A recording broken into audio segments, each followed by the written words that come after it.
Hi, everyone, and thank you for joining today.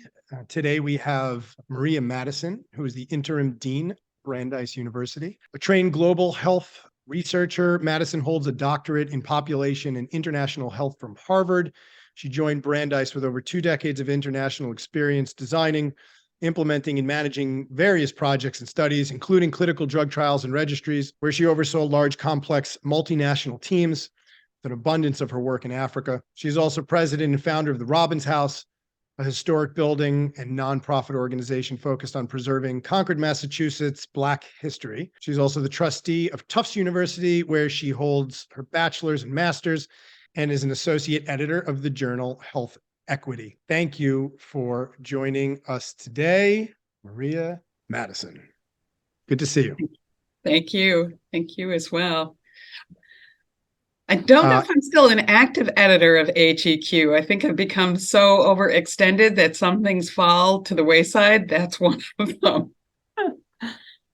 Oh, okay. So no longer an active editor there, but I don't know where I pulled that little piece of information from, but someone wrote that about you recently. So they got you wrong. That's right. Look, it's great to see you today. I was excited to get you on. You have a ton of experience that I think people need to understand. Part of what we do here is, and by we, here I am speaking to you.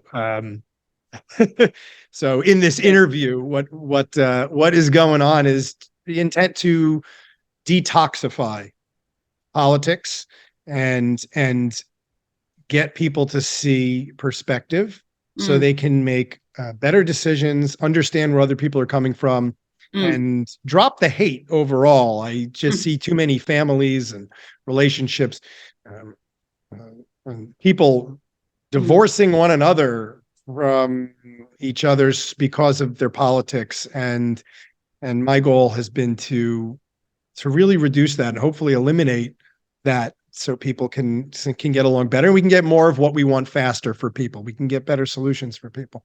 So I was excited to speak with you because you have a ton of international experience, which I thought was, when I travel, I believe that is the largest. If you travel for a week to another country you haven't been in, that's about a year's worth of knowledge, wisdom, and experience that you can get of your normal mundane tasks. Like, it's just so dense and rich. And from the work you've done, I want to kick things off by just starting to understand what has that given you to help you build the perspective that you have around politics, and where has that come, or where did you harness all that from, and where do you see it going? Absolutely. Thank you. Thank you for inviting me to this discussion, and for your passion and interest in realizing that it's through conversations that we'll all probably make our way to a better phase of understanding across our diverse demographics. And, there's always the short and the long answer to where my current thinking comes from. And I would be, completely problematic if I didn't say it's deeply rooted in my Black history, ancestral, through line of overcoming adversity through recognizing and creating a strong sense of place and belonging, despite the cultures and the communities that are surrounding us, which are often, or can be in the Black American tradition, toxic. And so, honestly, it's from recognizing the must have been transgenerational strength to overcome adversity. And so you take that from centuries of the history of Blacks or marginalized populations in this country, and you put me elsewhere in the world, and I gain a far deeper sense of perspective. Because, for example, I can try to be the best parent I can and explain to my kids why their experiences navigating this society are problematic. But I also then tell them it's not just a racial issue. There's something fundamental about humanity that divides people by race, ethnicity, class, religion. And so I'd have to say the bookends of the experiences of my ancestors led me to be hungry to understand and travel and see that around the world there are these natural propensities of humanity to try to create power and privilege among one class of people over another. So, while being Black in America is a Black-white issue, and or for those who are also marginalized in this country, I like to describe that I've experienced and seen, of course, the same dramatic kinds of issues in Rwanda, Hutus and Tutsis, or Ireland, Catholics and Protestants, or Israel right now, which is profound that it's not just Israelis and Palestinians, but the discord seemingly is even more, as of this week and this month, pronounced between Israeli Jews and Israeli Orthodox. And so the fundamental question is, what is it about humanity that creates the need to create these hierarchies, maybe in a Darwinian sense? So I guess I take it to an intellectual level that helps feed perspective and hope. It's not just the microcosm within which our daily lives are meted out. It's some larger issue that we are programmed to have. There's a biological element to it, almost a tribal element. There's something there that almost there's this us and them. That's it. Need almost. It feels, and you can hear it when people speak, right? That's it. No matter who they're talking about, it's like those people. Exactly. I have so many authors that I've used to sort of gain clarity on these topics. And one of my favorites is Heather McGhee's book, The Sum of Us. And, she beautifully describes the zero-sum mentality. She's describing it more in a Black-white sense, but it's the same issue around the world, the sense that if you share resources, you're making yourself worse off. And somehow that seems to be the common theme, the biological survival mechanism. Right. Right. And the history, the stories that you've generated about those people or that your grandparents told you, and how that gets put into your brain to prevent you from living in the present, but living in the past sometimes. Right. And almost like we're trying to get back today from what happened to our grandparents, and then the people on what sometimes even the racial stuff gets like polarized, where not people who aren't racist are like, I mean, however you define racism, systemic or what level, I've heard arguments of like, well, why am I paying for the sins of my grandparents? Right. You've heard that argument, I'm sure, right? Oh, absolutely. Absolutely. And, there's another wonderful book. I think the author is Deborah Irving, and that's Waking Up White. And she beautifully gives these descriptions of, we all want to believe the stories we're told as children, right? And we embrace them. And even if as a toddler or a child, there may not be total accuracy to the stories your parents are telling you, you want to believe it, right? You want to believe in the innocence and wonder and beauty of the world. And so to begin to challenge that, to challenge the basic framework you're given as a child, and then as an adolescent begin to challenge it, it actually is so disruptive as to be mentally, disturbing, and creates a fragmentation of thinking and identity and an understanding of one's place in the world. And that is threatening. And so, it's far more comforting to stay within the truths as they've been shared with us, whether it's ancestors or social media, right? Social media will likely be or go down in history as one of the more influential places that have divided us, because we go down our rabbit holes, our echo chambers.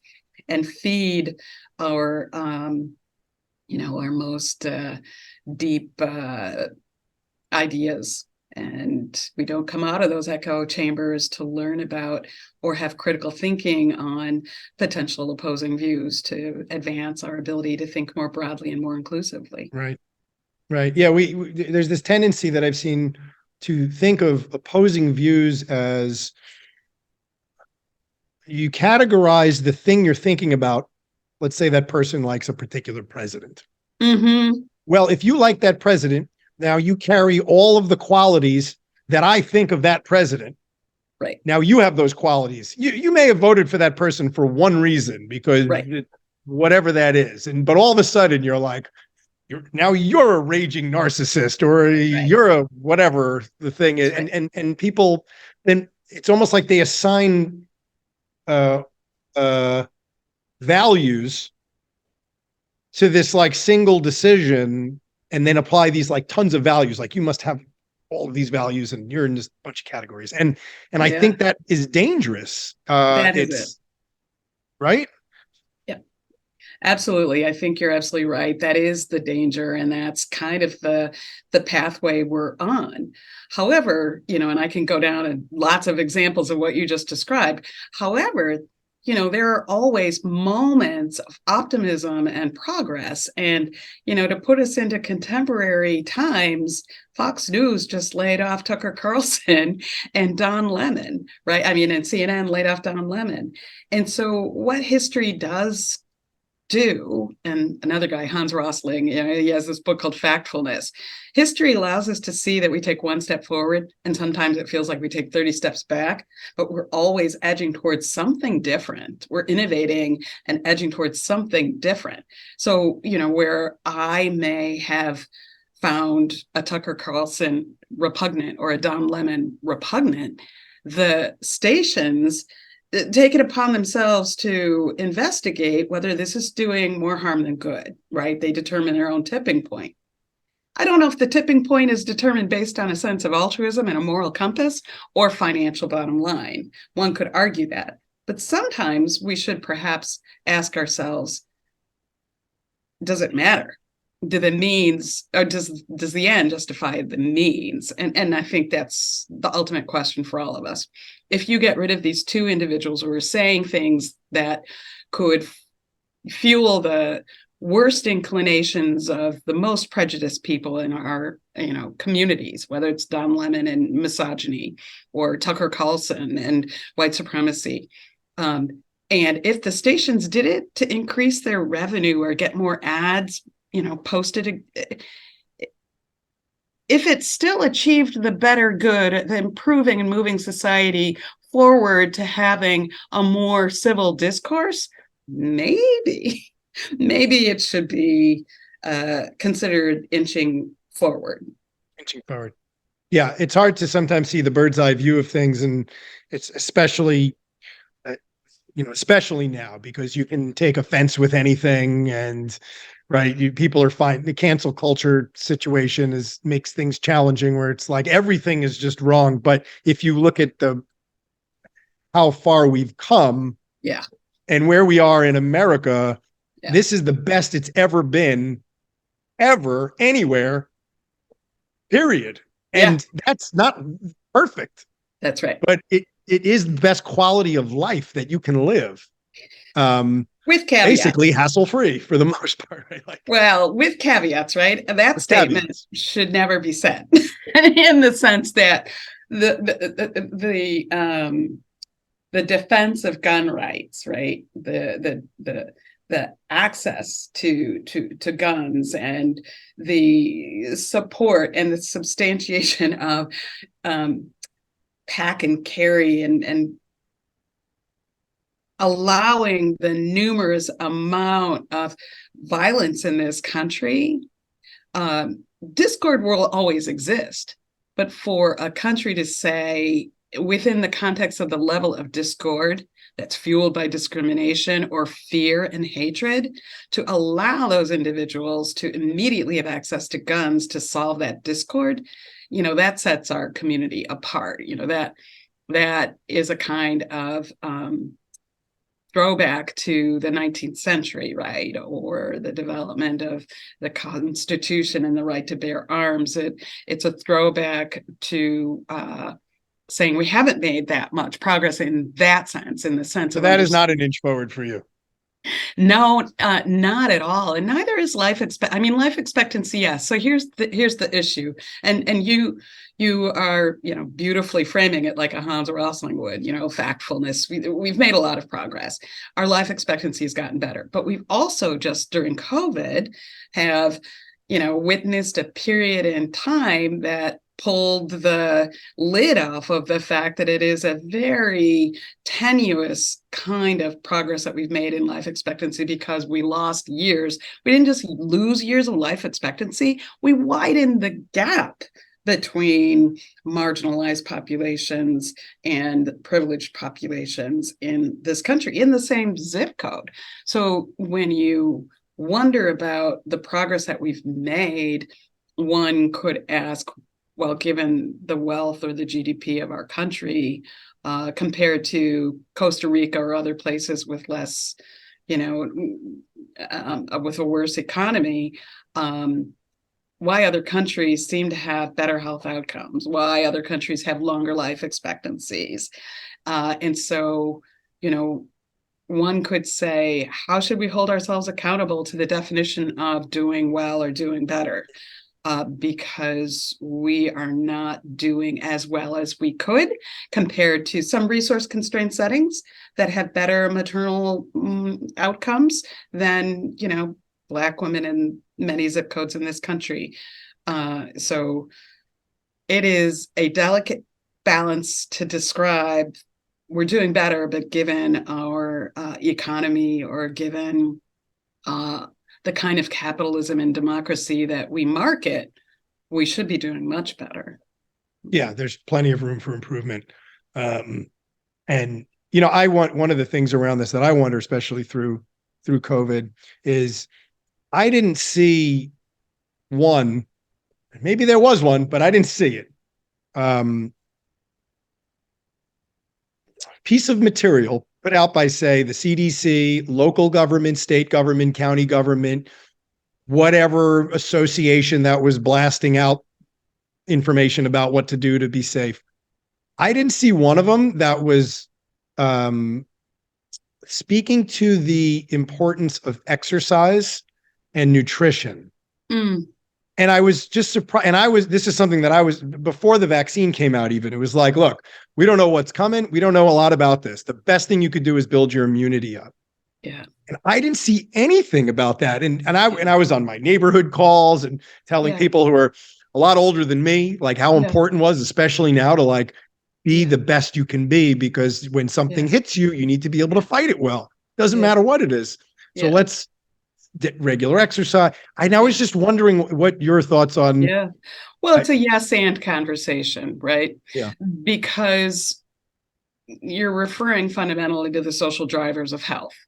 And when one thinks of the social drivers of health, we try to avoid the health behavior classic model of, the individual should, in essence, pull themselves up by their bootstraps. The individual should exercise the individual should stop smoking cigarettes. The individual should avoid sugary drinks.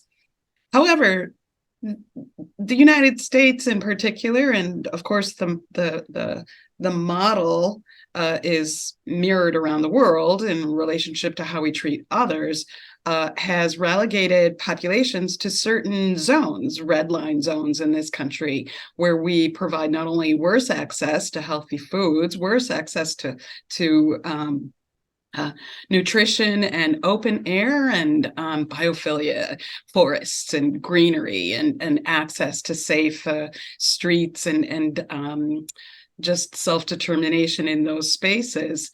And so with food deserts and the increased proportion of liquor stores and cigarettes and access to sugary foods and drinks, it's hard to say to someone, why don't you just exercise more? If you haven't eroded redlining as a holdover. It's been, as a policy, disbanded. But in reality, the geography of politics has created these zones, these deserts of access to healthy foods and open spaces and equal access to fair pay, employment, et cetera. So what society really needs to do is to say, provide equitable financial opportunities to all populations such that they have equal access to quality education, equal access to healthy foods, equal access to, living, housing, and all aspects to assure a high quality of health and well-being, including parks, and not including those populations in saying what they want to create healthy and thriving communities. It's not as if such communities didn't happen previously. As you know, a variety of populations, including Black Wall Street, had grown in the first Reconstruction, but the swift backlash has been a part of the erosion of that kind of equity, which feeds into the ability to say a simple message of just exercise, right? Society has created structural racism in such a way that not everybody can just feel safe walking the streets and jogging. Ahmaud Arbery, I mean, the list of reasons why those messages have to be put into the context of creating a true mutual society where everybody has equal access to all the greatest quality resources that a rich country like ours should provide. Yeah. Yes. And you mentioned the reason I was even asking that was because I wanted to bring it back to obesity in this country and heart disease, but also why America didn't perform as well as some other countries like it should have. And obesity was an overwhelmingly large factor of the hospitalizations and deaths related to COVID. And people don't know what obesity is, I don't think. I think they think obesity is like huge. Obesity is like a little bit. It's like 25% or 25 or 30% BMI. So like, it's not as much as people think. A lot of people are obese and they don't know it because they don't realize that they're just got an extra inch or two. And so one is just the knowledge. And I guess, is it hard to put out the level of communication? Just, it doesn't have to be easy, like, hey, just work out. That's all you have to do. But there can be tips of nutrition and how to do it, especially during this time. And I mean, that was my feeling. But more importantly, if this is the issue, how do we start to balance it in a way that we can perform better next time? Yeah. Again, I would steer us away from blaming the individual and working only with the individual and the issue of obesity, because it's a system and a structure and a societal issue. The work of Chris Economos with the President Obama and Michelle Obama, there are great programs that are out there working with school systems. So issues of access to healthy food starts in the educational system. It starts with the availability of healthy foods in communities. And so,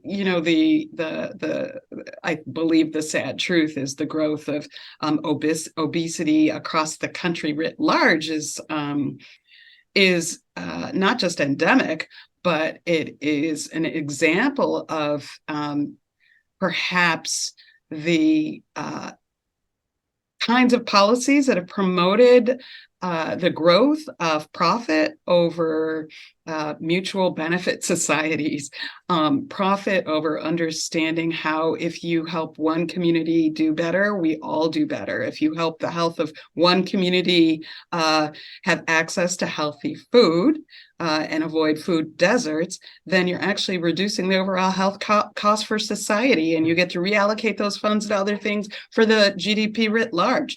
So you're only as strong as your weakest link, essentially. Yeah, exactly. Right. Yeah. I sometimes it's where to place responsibility is always tricky. I mean, there is a level of personal responsibility that's obviously important in well-being and thriving as a human, right? Where do you draw that line between what you should take on for yourself versus what the university should be teaching. They should start in the school. I mean, education systems don't teach nearly the number of things that are important for living a successful life, like That's right. finances, basic financial management, and how not That's to right. get into debt and be a responsible citizen. And That's right. like, there's tons of this. So you're like, That's it's right. all math and science and English and history That's right. and physical education. Yeah. Start fiscal responsibility in kindergarten. Oh yeah. Yes. Yeah. Sherry Gleed was on. She's the dean of NYU, and said, Yeah. made a comment about all. I think it was in third grade. We should be starting to teach cognitive behavioral therapy Yeah. techniques to people so they can manage their emotions. And Yes. like, Coping. Yeah. Coping skills and adaptation. Yeah. And self-advocacy. All of that needs to start in kindergarten and first grade. I think the challenge there, again, as a structural issue, is investing in that holistic approach to creating whole human beings as soon as possible. But that's actually the kind of funding that's eroding, and the investment in education. well, you're in a position here at Yeah. at Brandeis, right, where you have clearly have made great impact from the DEI standpoint. At a minimum, you've seemed to bring a lot of people together to make change amongst many different groups. You've been awarded a number of awards as it relates to this in a very short period of time. Thank you. And since you're part of the university system, it's probably worth asking, what is the responsibility of universities, Yeah. do you think, to take on what we're talking about in this conversation? Yeah. Well,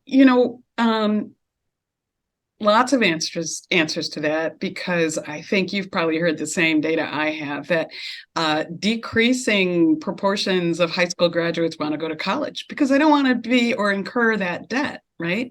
And something like 30% of Boston high schoolers don't want to go to college. And so, first things first is, how do we build up the pathway to higher ed, right? In an affordable way and a flexible way, to make sure that wherever you are in the country or the world, regardless of your, socioeconomic status, you have access to knowledge. Fundamentally, access to knowledge will address quite a bit of what we've been discussing, because those same individuals will go on to become the policy analysts, right? The individuals who go into government.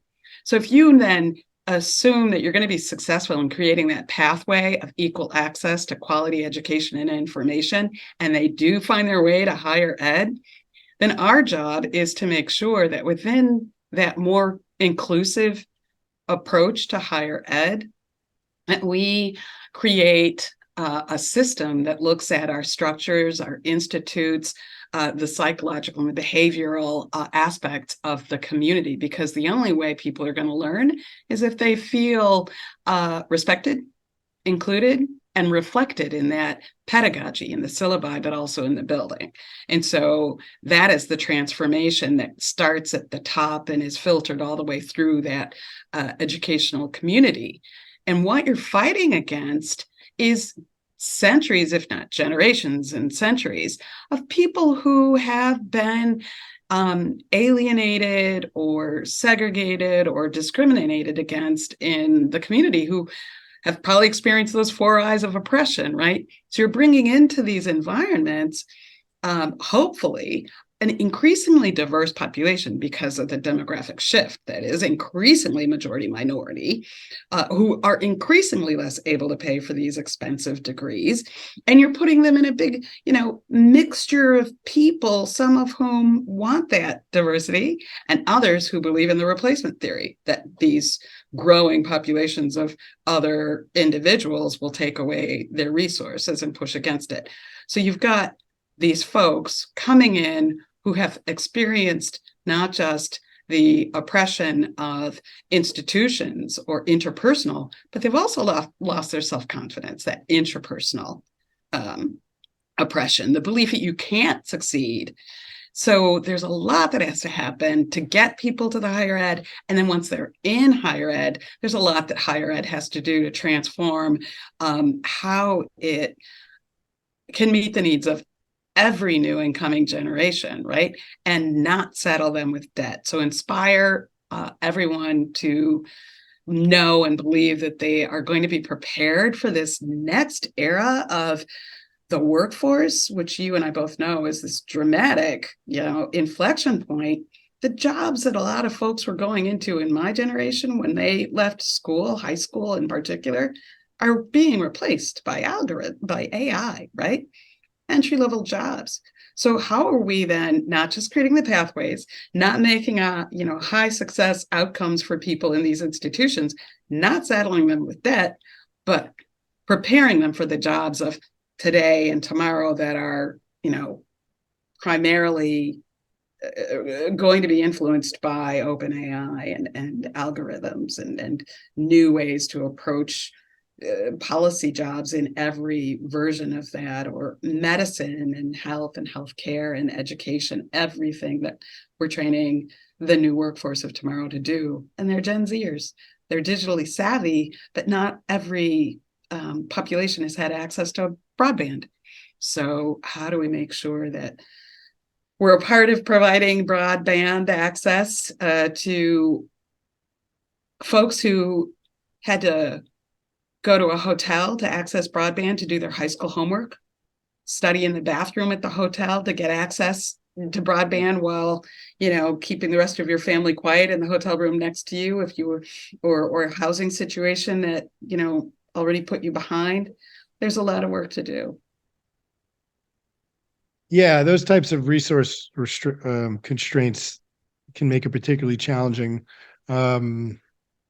People seem to do it a lot of times, remarkably, right? Yes. Beyond what you'd expect, there are people who don't make excuses for stuff.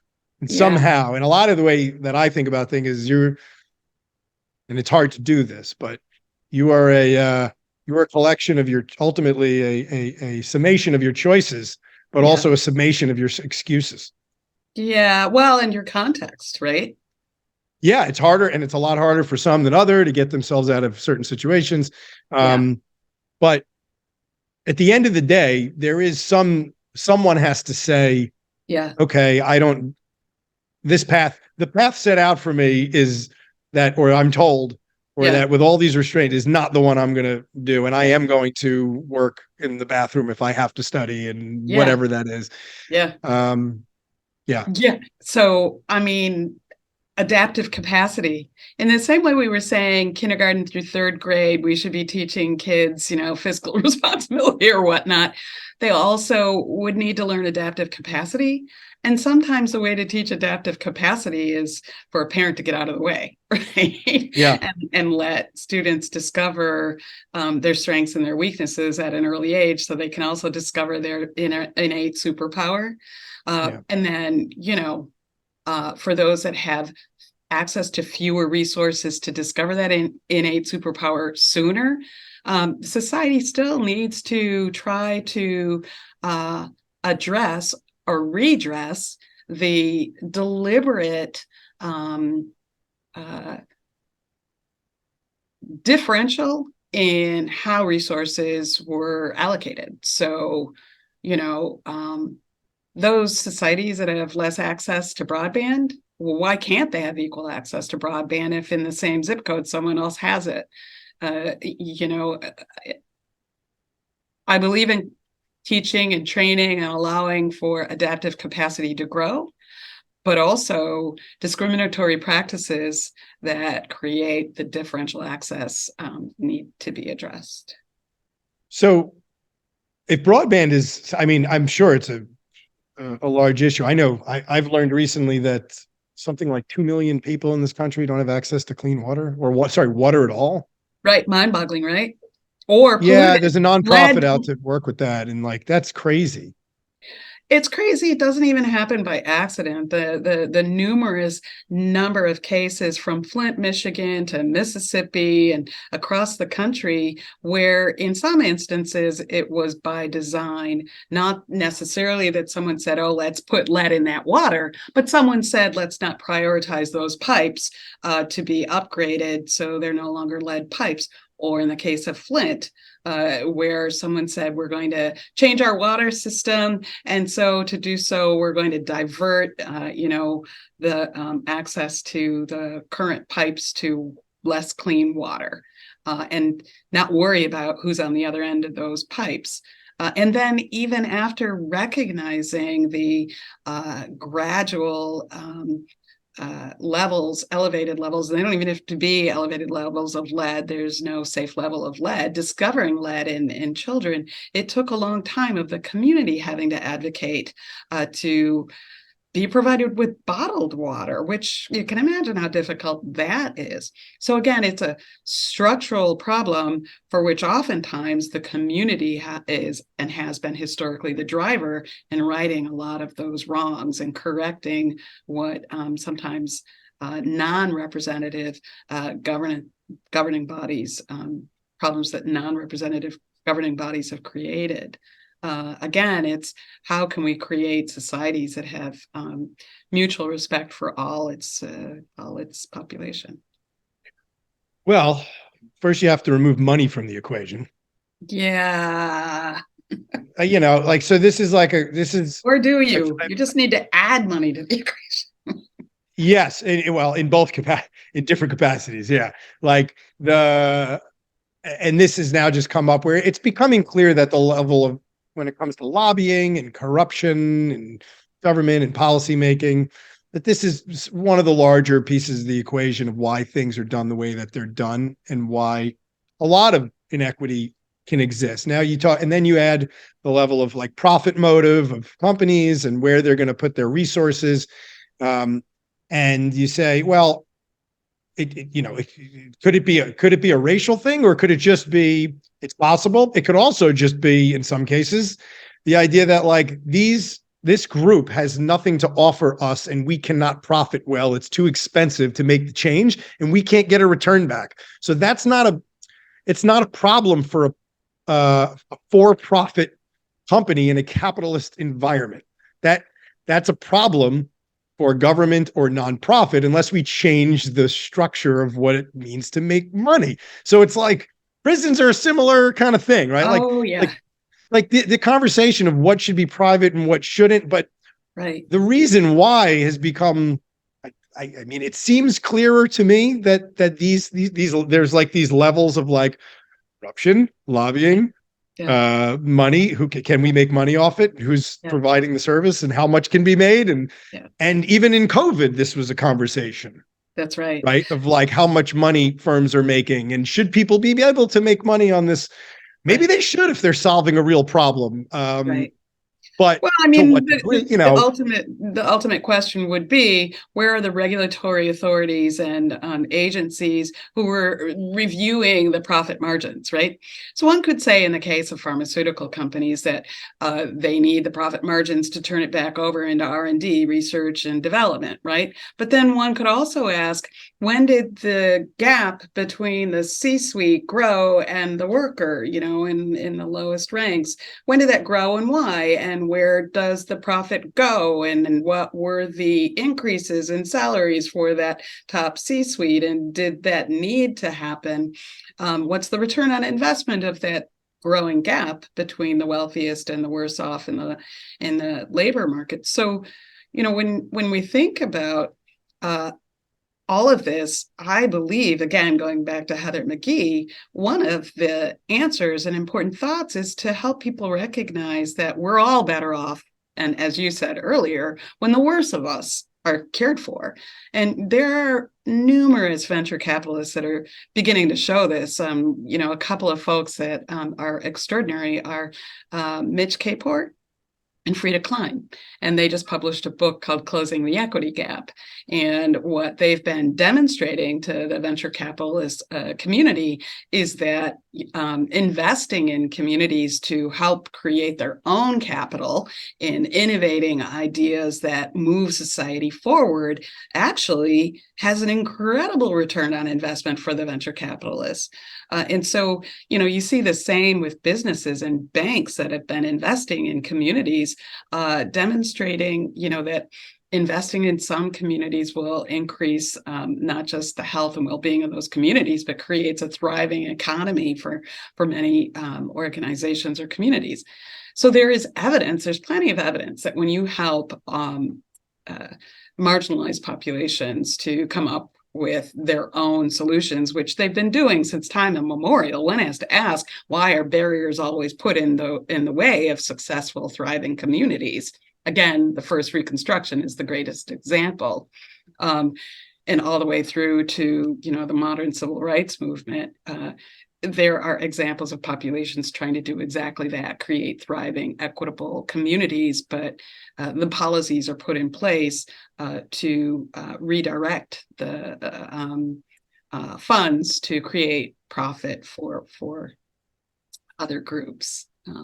So there's levels of the problem. Yeah. I think, if a VC were to hear a business plan and get pitched a business that was in line with what you're talking about, and they read the book and they're like, oh, I see why this can make me 10x in 4 years on my investment. Yeah. That makes perfect sense. Yeah. I think they'll do it. Yeah. Because when it comes to investing money, and your goal is to make money back. So if they do believe in it, and there's enough people who really believe in this evidence from this book, that's right. It should be very obvious that VCs should read that book and determine, okay, I get it. That makes sense. I'm going to put my $1 million or 10 million or whatever series round they're raising, right? And it's like, let's do it. Right. But why and how? How are you going to get there and show me that this is a smart investment? Yeah. And they go on speaking tours. They speak to their colleagues. We just have to keep describing this. We have to go to Congress and show them the numbers. It does make you wonder, then, what are the barriers? Since the evidence is there, what are the barriers? And again, the barriers are where we began. We are now trained by dopamine and going into our cell phones and looking for news to go down our rabbit hole. And in the most altruistic descriptions of this, one could say the extremists, and however you'd like to define it, but I'll just say sort of alt-right extremists, for example, felt disenfranchised possibly at a certain point. No one was speaking with them, frustrated, economically left out. And all of a sudden, their dopamine's beginning to be fed through these social media rabbit holes. And what they're being fed is, essentially that replacement theory. If migrants are coming across the border, they're taking their jobs. If Black and brown folks are roaming the streets, they're going to threaten their safety and security. If, you can go through numerous communications coming out of those tracks and begin to see that they're not even always necessarily driven by finance, right? It's driven by the growth of fear and hatred that's taken on a life of its own. And, that goes beyond economics. That goes to the fundamental question of individuals being exposed to others. There's lots of science on this as well. Esther Duflo and Banerjee, I think, as well as Patricia Devine, they've all, sort of come about at providing evidence that society could move forward together better if there was more exposure to different populations. And that by design, we have these segregated populations, and in that segregation, less of a familiarity and understanding of each other, which means you're less likely to even want to think about sharing resources, right? But in a lot of that research, contact theory, one would say that greater exposure means a greater respect. Little children aren't born to be racist, right? They're not born to. And it's the purpose of traveling very often, right? Like one of the benefits, rather. Yeah. Is that exposure to see how people live. That it is exposure, but then the flip side of the exposure is it shouldn't be toxic exposure, because then you begin to get, what's often referred to as, even weathering, or sort of the epigenetic presentations of constant exposure to discrimination and racism, which wears on people over time.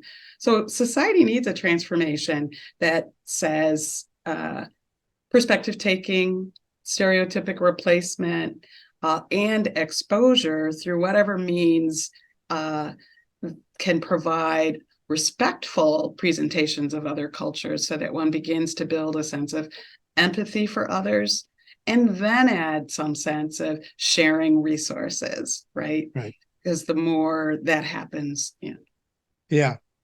How do you handle information that you radically disagree with?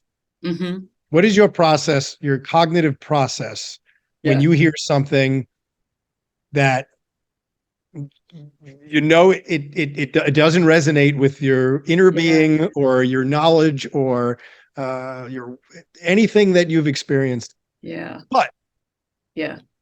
there's a lot of people who feel that way. What do you do with that? Yeah, honestly, my complex answer to that begins with make sure that I've put my oxygen mask on, right? Because hearing these things has a physiological manifestation in me, a mental and physiological manifestation in me, which makes my blood pressure rise, my cortisol goes out, dysregulated and out of whack. And so thing number one is recognizing that we need to put our oxygen mask on first and breathe.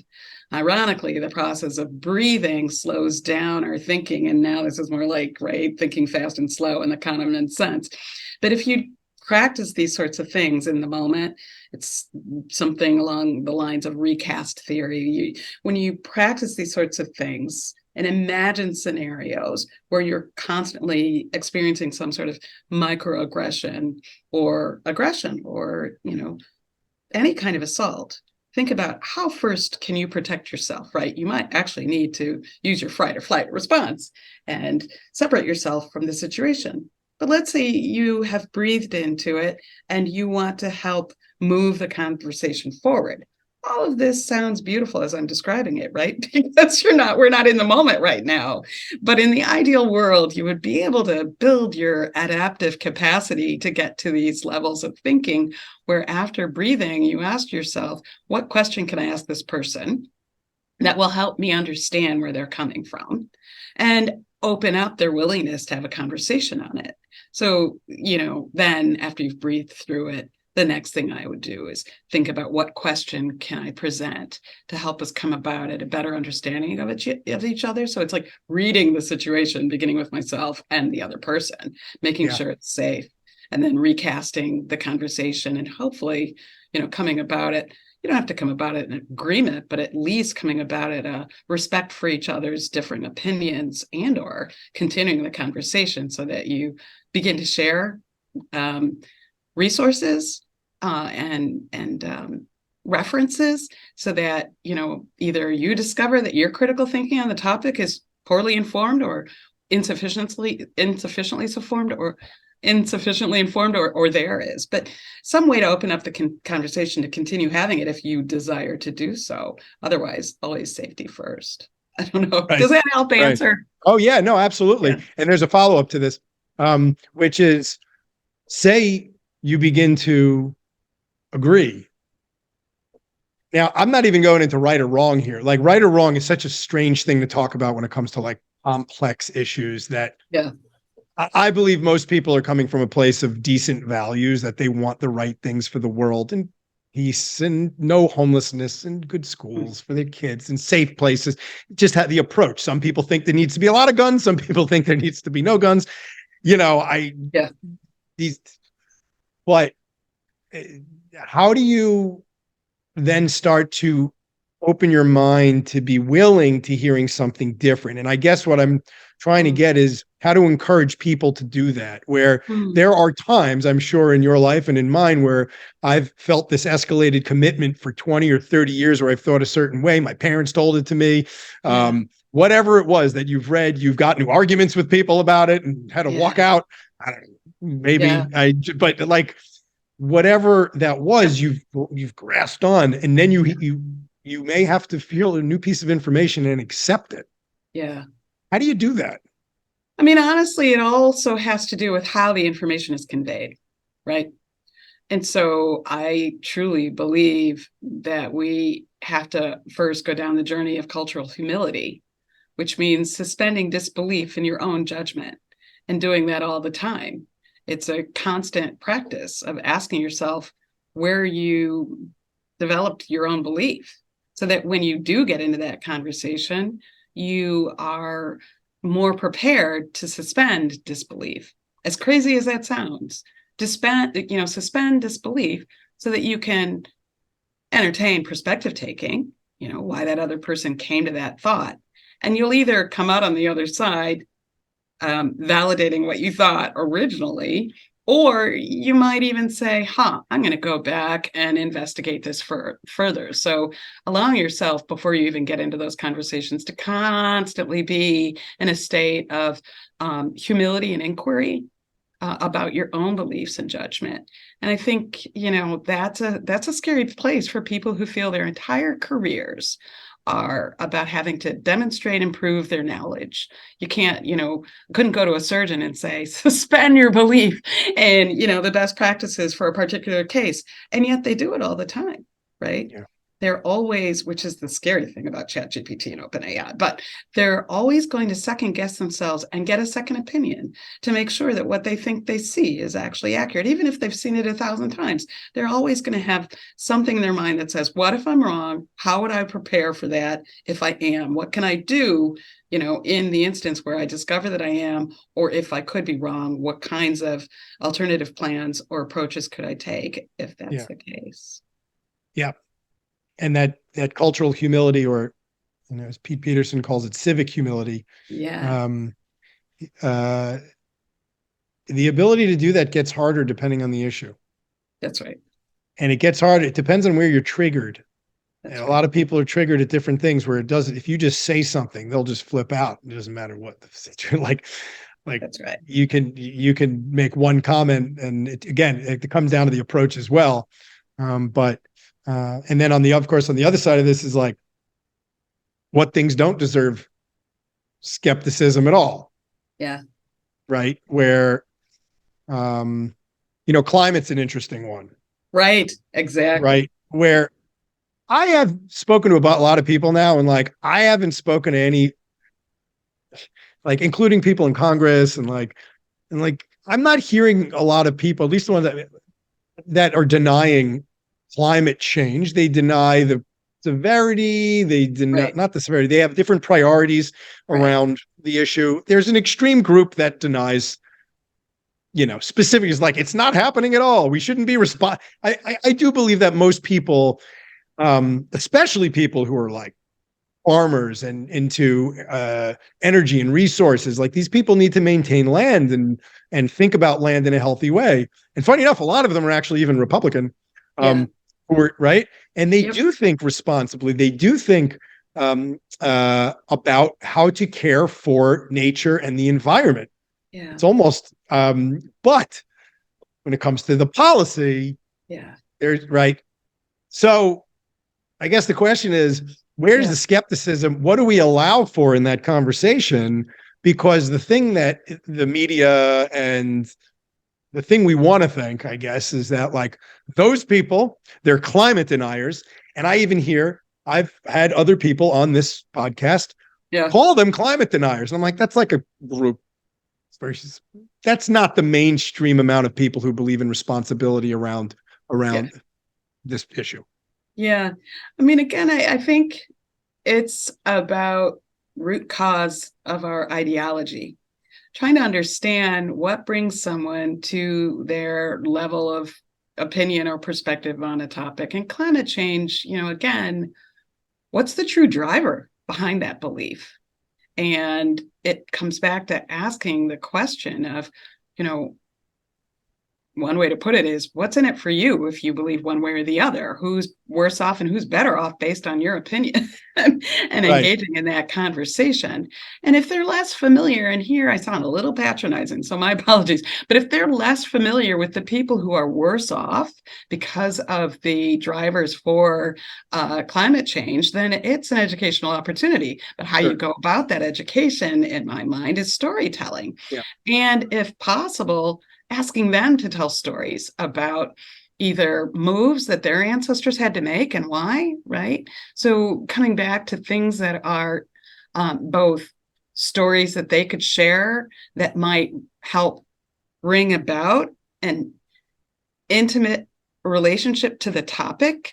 Again, everyone's got a migration story. What was your ancestors' migration story? Why did they move from one place to another? And was it because of the geography or the people or the place?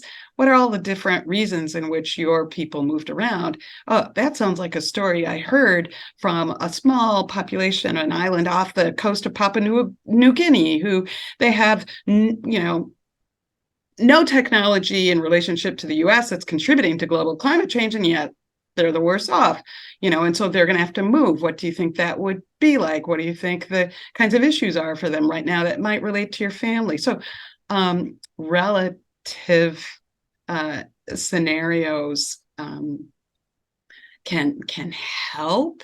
Everybody's got some sort of trauma or hardship in their ancestry or their own lives. Coming out about it, some area of mutual understanding can help in self-reflection, but also in connecting and relating with others, making it a personal conversation or experience. Because fundamentally, what you want to do is respect the humanity of each other, have someone respect your humanity and respect theirs. So it's that mutual exchange of trying to understand who they are as a human, as a starting point, their positionality. Yeah, of course, not at the expense. It comes down a lot of times. It comes down to back to that resource thing where they feel like that's going to take away from their resources. That's right. Right. Right. But, and so there, the beauty of that, which is also the challenge of our times, is every time there has been an industrial revelation or inflection point, there's been innovation. And so, I would say that one, you would engage in a conversation about the kinds of technological leaps we've made historically that have helped us recognize that resources depend entirely on innovation and ingenuity, and that a lot of the ways in which we've overcome adversity historically have been through challenging times where we had to create heat, where we had to create, the wheel, where we had to create telephones and cell phones. And so honestly, there's so much reason for hope and optimism, because the digital natives coming up after my generation are extremely savvy in navigating ways to hopefully come up with ways to create clean water where we're going to increasingly experience drought in some of our largest metropolitan areas and throughout the South and Southwest and across the country. So, I forgot your question, but yeah. There's just so much to digest, and I think it starts with a few things. One is to stop name calling. Even climate denier is a name call. It's a nice little category we like to create to throw people into that bucket. That's right. That's right. I just think that's the wrong. We like to do that, and of course, it sells ads. It's clickbait. That's right.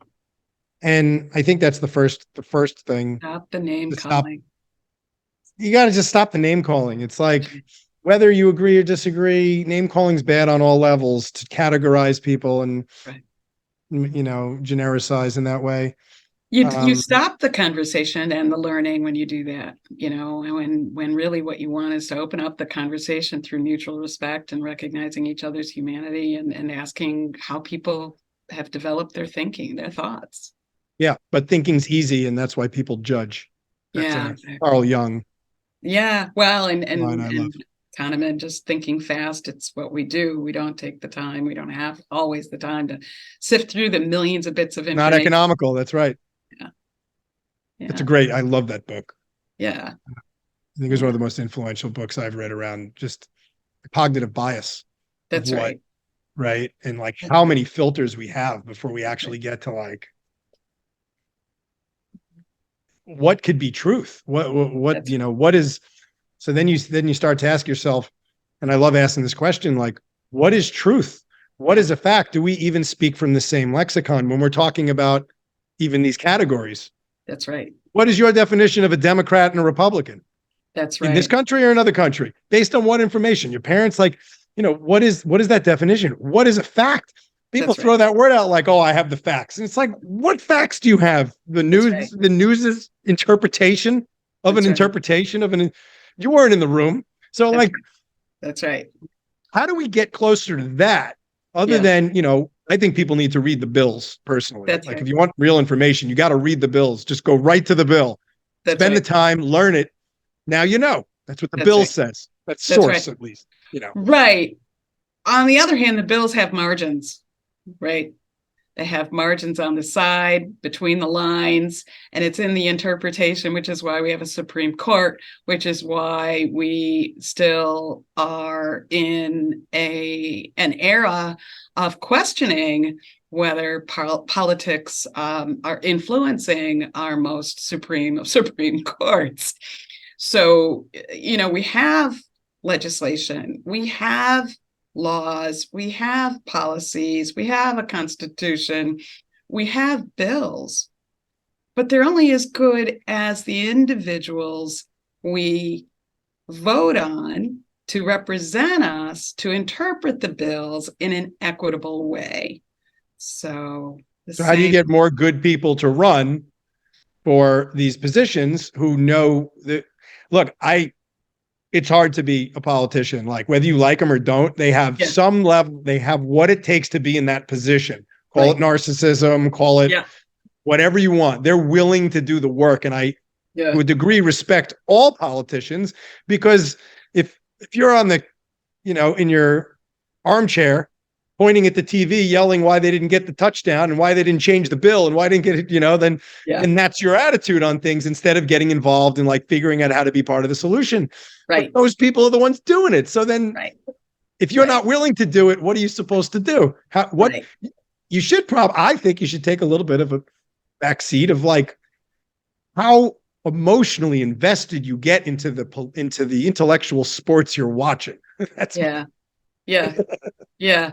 Well, again, the oxygen mask, you can't even make your best decisions when you allow, for your fast and emotional self to make decisions, our reptilian part of our thinking. So, at the end of the day, it's so simplistic to say, but at the end of the day, and I know this wonderful book, The Brain-Friendly Workplace, the author, I can't remember his name, says Maslow's got it wrong, right? In order for society to succeed, Maslow, borrowing from the Blackfoot Indians, created man's hierarchy of needs and said that the base of it in the shape of the teepee from the individuals for whom this is created, the Blackfoot Indians, was, food and basic resources. But the author of this book literally says, again, it is actually community, that we first need to be in community with each other to build, and share, I always say share pheromones, but build that community social fabric and exposure, so that when you are sitting in front of your TV and yelling at your team, honestly, I don't watch that much sports, but when I do, I like both teams. I'm always rooting for the guy on either team that's not, doing as well, that people are getting upset over. If one of those football players falls, and looks like they're about to be exposed to or have CTE, I'm screaming. I don't care which team they're on. I'm screaming, help this guy and get him the resources he needs. And so, I think is how do we create a communal moral compass such that you respect diversity and root for all members of every team. And I think the same goes true for politics, that people could argue, again, what does it mean to be Democrat or Republican? But at the end of the day, the Constitution is supposed to represent all of us. And, having a two-party system was a way to create checks and balances, just like with the House and the Senate, but that every member of those different constituencies is supposed to have a moral compass and say, what we're arguing about is what's the best way to get to our agreed upon objective, which is to make society better off. So that when they say the word society, they mean all its members. One can ask, what will it take to help people recognize the humanity of every member? Because once again, I believe fundamentally it's that there is, a proportion of the population who do not respect the humanity of other people, regardless of whether they're driven by finances or not, that for whatever reasons, historically, stories told transgenerationally, it's the devaluing of populations of what had been historically minoritized or marginalized populations. And if you can overcome that, if you can recognize that as the new base of Maslow's hierarchy of needs, that we should be in commune together while respecting each other's difference, then that's how you could that's how you could move society forward and respect each other's language, as long as it's not, as you were saying, derogatory or inflammatory. We should change the word different with interesting. Yeah. Isn't that why you are interested in anything? Because it's novel or new or different or so like, thank you. If you interpret different with curiosity and interest and intrigue, then you've got yourself a different way of framing things. The beauty of that, and I will add, is at the end of the day, not only, do we want to recognize the humanity of everyone, but we want to lead a life full of joy and happiness. And so happiness theory and those courses, they're just thriving all over the world.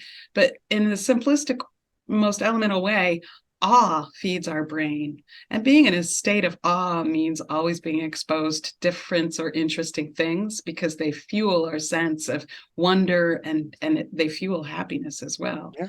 Oh, absolutely. Absolutely. So we're coming up here on time, and I'm loving this conversation. I hate to end it, but I think the best way we can end it is, or one way I'd like to end it is, tell people, based on your experience in traveling and all your work, if you had to give people, I'm sure you had plenty of lessons, but if you had to encourage people to do something or think in a certain way, or how to be, what would you encourage for people based on your life lessons in today's day? And there are so many books and courses, and the most popular course at Yale, I hear, is taught by Laurie Santos on happiness, right? And as simple as a lot of those concepts sound, we need to commit to practicing them. And, they include such simple tropes as, practice random acts of kindness, practice gratitude for yourself and others, get enough sleep, entertain exposure to others. It doesn't have to be interpersonal. If you know that you hold deeply different views of different demographics, get the education online first before harming someone and asking them, hard questions about, who they are or whatnot. But exposure to others in whatever way you can, through music, the arts, the sciences. Discover and investigate the brilliance of every kind of demographic that has contributed to making, this country and every country in the world phenomenal. The U.S. exports a lot of science and culture and so much more. And it's from the diversity that was created here. So the very thing we're proud of happened because of the variety of voices and opinions and demographics of this country and how they've come into conflict and how they've come into accord. And that's how we've come out the other way at what we try to export around the world. The good stuff we export around the world has come because of that. And so practice the appreciation for oneself, which includes health and well-being of oneself and one's community, and gratitude, random acts of kindness, get enough sleep, aim for a good diet for yourself and others, and making the change of creating equitable communities. Yeah. Beautiful. Thank you. Thank Thank you you. for being here, and thank you for your wisdom and imparting you. that here today. Thank you. And I will thank our guests for listening, and we will see you again on the next episode, Myerside Chats, and have a wonderful day. Thank you, Evan. Take care. Take care.